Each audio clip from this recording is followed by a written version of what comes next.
Hello, Repony, it's Lotus Moon. I hope you liked my reading of the Phoenix.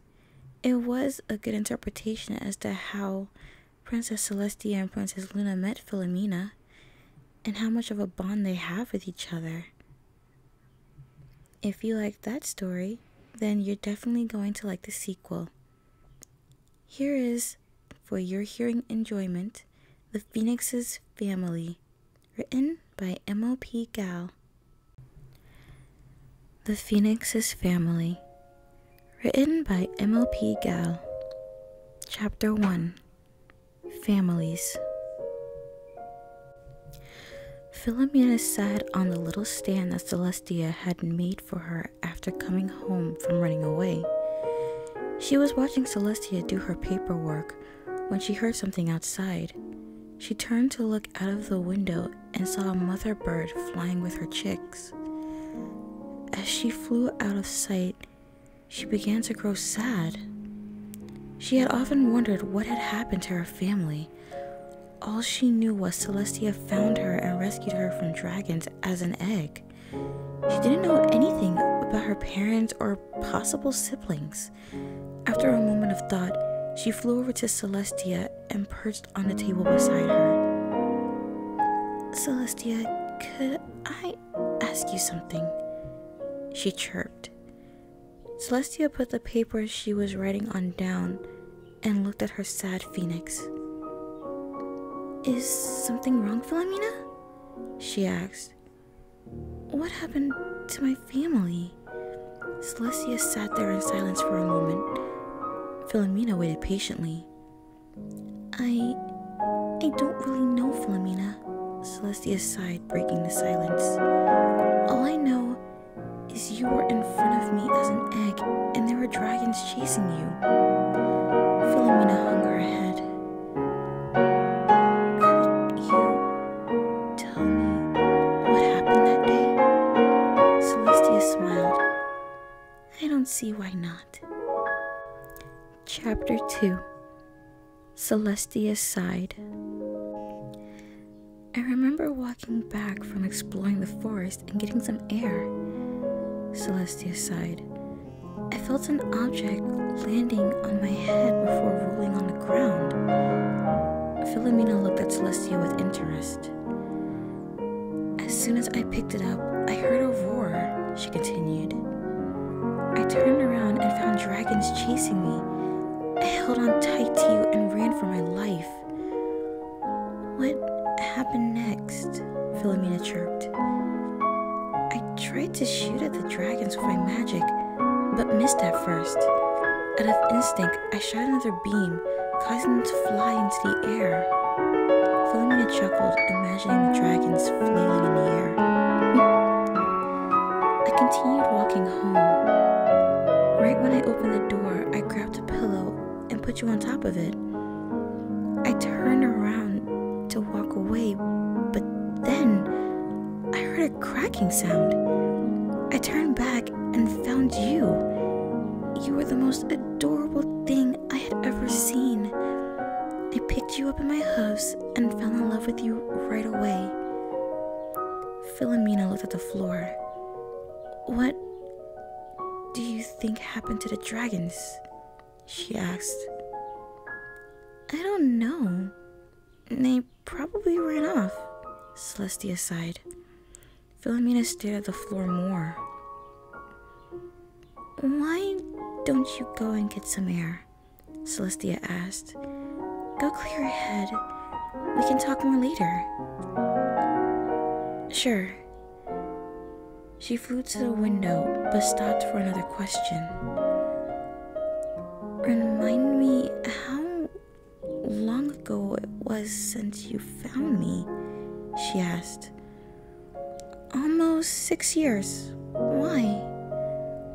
"Just wondering." Philomena flew out of the open window. She knew where she was going to go. Chapter 3, Dragons. Philomena flew by her family's old nest. Celestia had shown it to her on one of their flies together. She then flew into the nearby cave before hearing a loud snore. She perched on a rock to think for a moment. I need to know, she thought. She slowly walked into the cave. The cave was dark and cold. Due to low visibility, she eventually bumped into something. She looked up to find a pair of glowing eyes opening. It stood up. She noticed other eyes opening and standing up. They blew a small flame to put in some light in the cave. What are you doing here? A deep voice asked. Philomena quickly came to the realization that she was in the presence of dragons. I asked you a question, the voice boomed. Philomena gulped, trying to show no fear. I came to ask you dragons a question, she chirped. Around 6 years ago, you tried to take an egg from an alicorn. What did you do with the other phoenixes? Why should we waste our time on this phoenix? Another dragon growled. What did you do with them? Philomena yelled. What did you do with my family? She glared at the dragons, who stared at her in silence. Tell me! The dragons, surprisingly, showed fear in their faces of the little bird. Tell me now. We don't know, a smaller dragon replied, fear causing his voice to quiver. Tell me what happened then. Okay, just please promise not to hurt us. Chapter 4, Dragon's Side. We were hiding in the bushes, but Zolar here couldn't stop moving his tail. The dragon muttered, I have a twitchy tail, you know that. Zolar growled. Shut it, Zolar, the first dragon yelled. As I was saying, the phoenixes heard us, so they flew at us and attacked. One flew into the sky and created a beam of light to try to blind us, and then flew away with the other one. Still, the bush wasn't my fault, Zolar mumbled. The dragon ignored him and continued. We couldn't find any of the eggs in the nest, so we looked around to see if any had fallen out. When we saw a filly holding one, so we chased her. But she hit me with a blast before I could get close, and I bumped into everybody, causing all of us to fall to the ground. We haven't seen her since. Philomena stared at the ground and thought for a moment. Do you know where they went? No. Thank you for telling me. Philomena flew out of the cave, leaving a gem behind. The dragons cautiously took it and added it to their stash. Chapter 5, First Fight. As Philomena flew back to the castle, she made a decision. She wanted to know what had happened to her family. Philomena leaned on the windowsill. Celestia saw her come in. Well, you were gone for a long time. I almost sent Luna out, she sighed. I had a lot of things on my mind, I guess. Philomena chirped. Come on down for dinner. I'm starving and so is Luna. Philomena flew downstairs. After dinner, Philomena told Celestia about what she found out. I'm sorry I was gone for so long, but I had to know, she chirped. I think I might know where my family is. I have to find them. I understand you want to find your family, but I don't want you to get hurt. I can take care of myself, Celestia. I want you to stay. I need to find them. I need to know. That's enough, Celestia yelled. Philomena stood in silence. This was unlike Celestia. She had never yelled at her before. still out there. I'm sure they would want you to be safe. But enough! You're staying here. Philomena stared at Celestia before flying out of the room frustrated. Celestia sighed as a tear struck down her face. 5 hours later, Philomena flew to the window in Celestia's room when she and Luna were asleep. "I promise I'll be back, Celestia," she whispered. With one last look, she flew out into the night. Chapter 6. Search and Find. Philomena flew into the night. After some thought on where to start, she entered the Everfree Forest. She couldn't stop until she finally found her family. She had spent a few hours flying. Her wings grew tired. She was resting on a tree branch when she heard some chirping in the distance. Her hopes raising, she followed the sound. She saw a small flock of phoenixes. She felt like she knew them. She noticed that they were speaking with one another. It took a few minutes before she finally got enough confidence to speak to them. Hello, she chirped. The phoenixes turned to face her. One gasped. "Could it be?" it whispered. She walked up to Philomena, who stared back in confusion. "Sister?" Philomena stood there in shock. "Is it you?" the phoenix asked. What happened to your missing sister?" Philomena asked, her heart racing. "We lost her when she fell out of the nest." "It's you! I've been searching for you all day," Philomena chirped. "Where's Mom and Dad?" Philomena's sister hung her head. We don't know what happened to Dad. He disappeared after what happened. He saved us, but left once we were safe." Philomena stood silently, processing the new knowledge. They heard a squawk in the distance. "Mother!" Philomena cried. The new phoenix's face immediately brightened as she came closer to the duo. She walked up to her and embraced her. "What happened to you?" she asked. "Princess Celestia found me and took me in."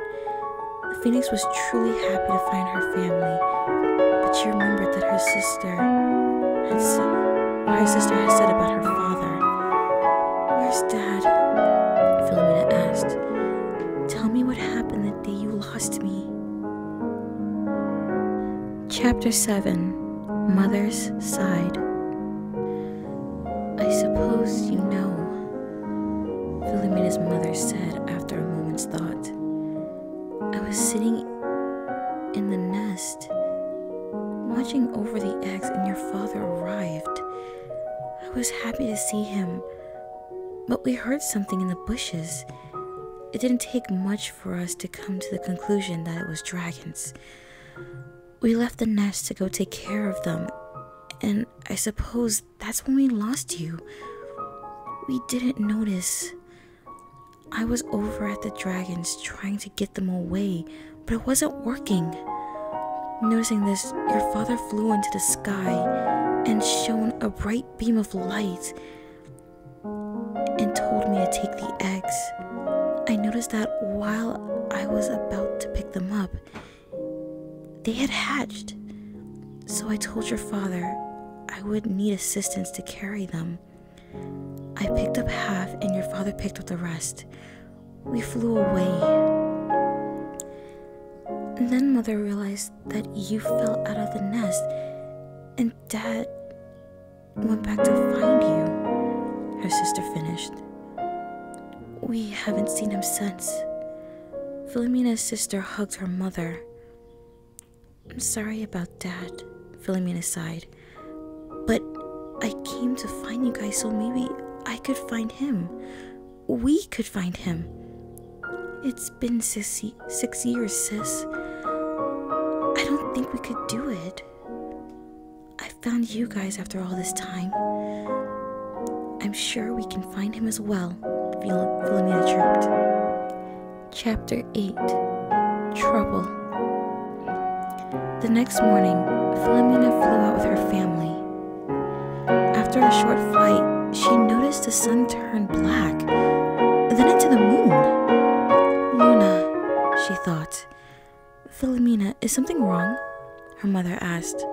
Celestia's in trouble, Philomena responded. She thought for a moment. As she was thinking, she saw a beam of magic come out of the roof. I'm sorry, but I have to help her. She flew towards the castle. Another beam hit the roof. She flew faster.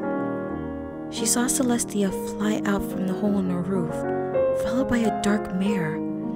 The mare shot a beam of light towards Celestia, but she dodged the attack. The mare continued shooting. Celestia kept flying, and Philomena kept flying faster to help her. But she was not fast enough. A beam hit Celestia. Her scream echoed in Philomena's ears. Celestia! She yelled. She flew even faster to get to her. She watched her fall as the mare laughed an evil laugh. Philomena flew to Celestia. She landed by her side. Celestia, I'm so sorry, she said quietly. I'm so sorry. Please be okay, she cried. Celestia slowly stood up. You're okay, she chirped. Celestia looked at the moon. Oh, dear sister, I am sorry, but you have given me no choice but to use these, Celestia called. She opened a door on the floor, causing it to bring objects to on a statue. The elements of harmony? She whispered. Luna. Celestia flew to the statue and levitated the objects. They surrounded her, causing a bright light to surround her. She flew up to the sky, finding the mare. The mare's eyes glowed. The mare shot out a beam. With tears in her eyes, Celestia fired her horn. The two beams created a bright light. Philomena watched with an unhappy feeling growing in her heart for Luna. The beam grew closer to Luna. No! Celestia cried as the light enveloped her. The beam sent her straight to the moon, causing a unicorn-like shape to form across its surface. Celestia flew to the ground. Philomena followed her, tears in Celestia's eyes. I'm sorry, sister, but it had to be done, she cried. I'm so sorry, Celestia, Philomena said sadly. She cuddled with her as Celestia cried for her sister and brought forth the sun. And Chapter 9. Goodbye. After a short time, Philomena returned to her mother and her sister. I'm sorry, but I think I need to stay with Celestia. She needs me right now more than ever, she said when she arrived. We will miss you, Philomena's mother said, tears welling up in her eyes. If you find Dad, tell him I said thanks. After one final hug, Philomena flew back to the castle. Are you ready, Celestia? Philomena said as she flew to Celestia. The alicorn sighed. Ready as I'll ever be, she muttered. They both flew out of the castle and into the forest on their way to Canterlot. And that was The Phoenix's Family, written by MLP Gal. Alright, everybody, so I kind of had to stop a couple of times to start crying a little. I don't know why this story got me so sad. It was so good. To think Philomena's been there through everything. Between Celestia and Luna being fillies, to when they grew up, to when Luna turned into Nightmare Moon and Celestia had to banish her, to when Celestia had to finally leave the castle of the two sisters and go to Canterlot to become its princess. She's been there through everything, and I know she'll continue to be there through everything. I believe I saw that MLP Gal was writing a sequel to this story, but I'm not sure if it's completed yet. If it is, then I will definitely look forward to reading it to all of you, Everypony. And to all of you who did ask me questions in any of my other videos, I am compiling those so that eventually I'll be able to do a Q&A video. So if you have any more questions, feel free to ask. You are more than welcome to ask more than one question, definitely. I am Lotus Moon, and I want to wish you all a good morning, afternoon, evening, or night, wherever you are, Everypony. Good night.